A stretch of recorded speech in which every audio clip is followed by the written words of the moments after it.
Marwar bulletin देखने वाले सभी दर्शकों को चंद्रमोहन कल्ला का नमस्कार। राम राम ने खम्मा गणेशा।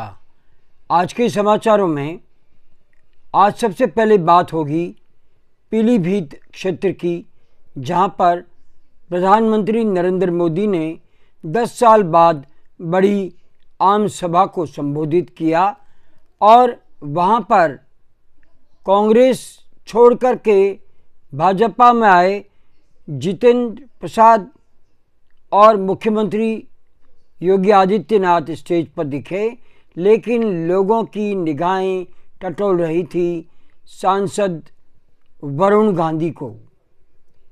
वरुण गांधी प्रधानमंत्री नरेंद्र मोदी की रैली का एक तरह से बहिष्कार करते हुए वहां नहीं पहुंचे, जो कि राजनीतिक क्षेत्र में चर्चा का विषय बन चुका है।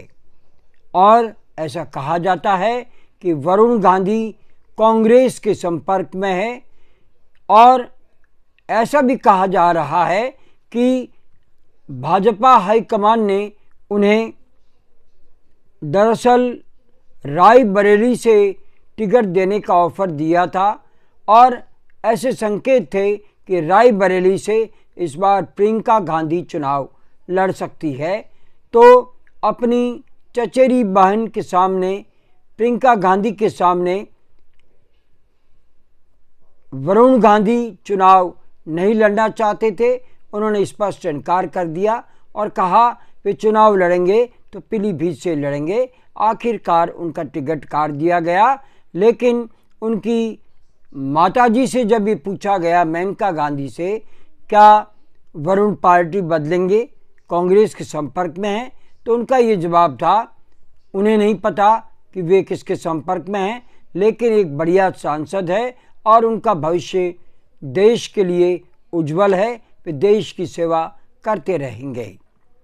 ये तो थी पीलीभीत की एक स्टोरी जो हमने आपके सामने पेश की। अब बात करते हैं राजस्थान की। राजस्थान में जहां गत 2 लोकसभा चुनावों में यानी 10 साल से भाजपा का मुकाबला कहीं पर भी कांग्रेस से टिक ही नहीं पा रहा था और दोनों बार सभी के सभी सीटें भारतीय जनता पार्टी जीत करके लोकसभा में 25 सांसद भेजने में सफल रही। लेकिन इस बार मामला कुछ अलग है। करीब 1 दर्जन सीटें ऐसी है जहां पर भारतीय जनता पार्टी पर हार का खतरा मंडरा रहा है।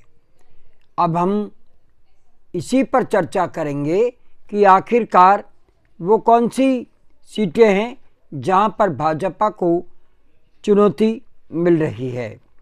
दरअसल 8 सीटें तो शेखावटी क्षेत्र की है, जहां पर हम आपको ये बता दें कि चूरू, झुंझुनू जैसी सीटें हैं, नागौर की सीट है और बाड़मेर की सीट है, टोंक सवाई माधोपुर की सीट है, करौली की सीट है और जोधपुर और पाली की सीट ऐसी है जहां पर भारतीय जनता पार्टी को हार का खतरा मंडरा रहा है। अब हम अगर बात करें भीलवाड़ा की, तो वहां पर सीपी जोशी पूर्व विधानसभा अध्यक्ष के चुनाव लड़ने से स्थिति रोचक हो गई है और वहां पर भी भाजपा को कड़ी चुनौती मिल रही है। लेकिन कोटा में दरअसल ओम शांति का गठबंधन सामने आ रहा है। ओम यानी ओम बिरला और शांति यानी शांति धारीवाल। शांति धारीवाल का हमेशा से टक्कर गुंजल से रही है, जो कि इस बार भारतीय जनता पार्टी छोड़ करके कांग्रेस के टिकट पर चुनाव लड़ रहे हैं और शांति धारीवाल और गुंजल के बीच में पटरी जम नहीं रही और यहाँ पर गुंजल का राजनीतिक भविष्य दांव पर है, तो ओम बिरला के लिए राहें आसान है।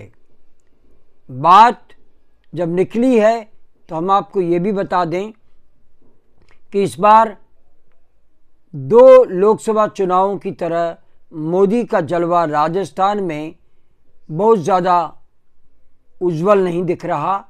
यहाँ पर मोदी फैक्टर 12 सीटों पर काम करता नज़र नहीं आ रहा, तो दूसरी ओर वसुंधरा राजे फैक्टर भाजपा के लिए बड़ी चुनौती बनकर के सामने आ रहा है। पर्दे के पीछे वसुंधरा राजे का फैक्टर अगर चल निकलता है तो भाजपा के लिए बड़ी कठिन चुनौती कांग्रेस के द्वारा दी जा सकती है, क्योंकि वसुंधरा राजे चुप्पी साधे हुए है, लेकिन वे चुपचाप बैठने वाली नेताओं में से नहीं है। लोकसभा चुनाव में वसुंधरा राजे भाजपा के लिए कहीं वोट मांगती नज़र नहीं आई है, तो वसुंधरा फैक्टर कितना काम करता है ये चुनाव के दिन ही पता चल पाएगा। आज बस इतना ही। अगला समाचार बुलेटिन लेकर फिर हाजिर होंगे, और इजाज़त लेने से पहले हम जानना चाहते हैं कि आपको ये चैनल कैसा लगता है। अगर आपको ये चैनल पसंद है तो इसे सब्सक्राइब करें, लाइक करें, शेयर करें और इस चैनल को बढ़ावा दें। अब हमें आज्ञा दीजिए।